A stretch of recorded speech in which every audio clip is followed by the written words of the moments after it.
Assalamualaikum warahmatullahi wabarakatuh. Saya Maulana Dian Islamia dari kelas M212 PGSD Universitas Negeri Makassar. Demi melengkapi tugas PKPD 2, saya akan menjelaskan video tentang permasalahan kesehatan lingkungan dan cara untuk menanggulanginya. Selamat menyimak. Sampah tidak hanya merusak kelestarian lingkungan, tapi juga mengganggu kesehatan masyarakat. Pencemarannya melalui udara, air, tanah, maupun organisme lain dapat menimbulkan penyakit. Nah, sampah yang tidak terkelola, selain menimbulkan bau tidak sedap dan mengganggu estetika, juga menjadi media perkembangan vektor dan hewan pengerat. Beberapa hasil penelitian di tempat pembuangan air sampah di Indonesia menunjukkan adanya penurunan kualitas lingkungan, baik itu udara, air, dan tanah. Diperlukan penanganan segera terhadap kondisi lingkungan yang tercemar.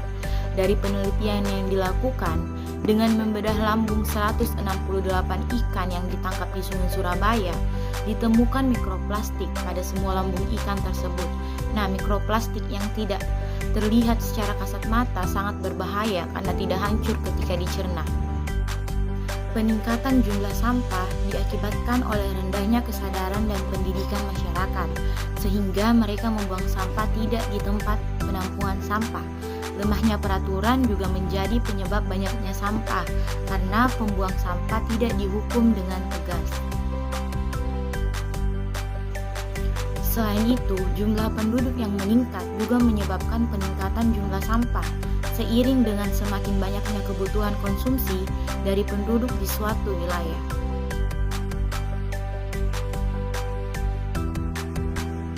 Adapun beberapa cara untuk menanggulangi sampah, yang pertama adalah dengan memilah dan membuang sampah pada tempatnya. Nah, membuang sampah di tempat sampah memang terlihat seperti hal yang sepele, namun manfaatnya sangatlah besar untuk mengurangi pencemaran dan membuat lingkungan bersih dan indah. Jangan lupa untuk memilah sampah menjadi sampah organik dan sampah anorganik sebelum dibuang ke tong masing-masing agar memudahkan dalam proses mendaur ulang sampah. Jika berada di rumah, taruhlah sampah organik seperti sisa makanan di depan rumah agar diangkut oleh petugas kebersihan. Sementara sampah anorganik seperti botol plastik dapat ditukarkan di bank sampah terdekat dengan uang. Nah, kita bisa mendapatkan tambahan uang saku ratusan ribu per bulan hanya dengan sampah. Yang kedua adalah menghabiskan makanan. Nah, makanan menjadi penyumbang sampah terbesar di Jakarta. Sampah makanan bisa mencapai 2,7 juta ton per tahunnya, atau sekitar 54% dari total sampah di ibu kota.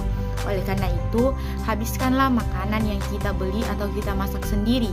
Jika kita kelebihan makanan, kita bisa memberikannya kepada tetangga ataupun kepada mereka yang membutuhkan.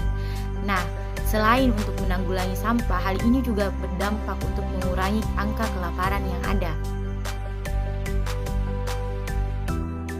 Yang ketiga adalah membawa kantung belanja dan alat makan sendiri.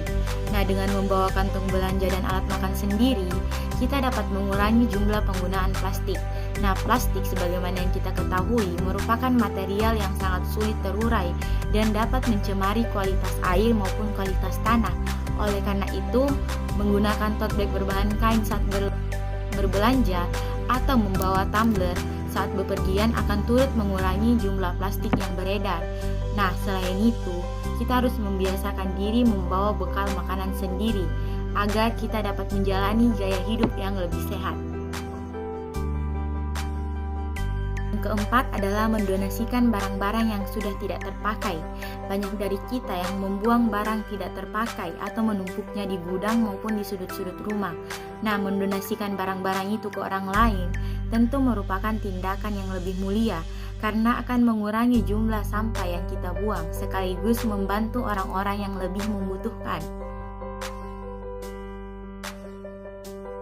Yang kelima adalah daur ulang dan membuat kompos dari sampah. Nah, jika kita mengisi waktu luang dengan kegiatan yang bermanfaat bagi lingkungan, mendaur ulang sampah atau membuat kompos dapat dijadikan pilihan. Sampah berbahan plastik seperti kemasan minuman saset ataupun sedotan bisa didaur ulang menjadi keranjang belanja atau berbagai kerajinan tangan lainnya. Sementara itu, sampah organik bisa dijadikan kompos untuk menyuburkan tanaman dan bunga.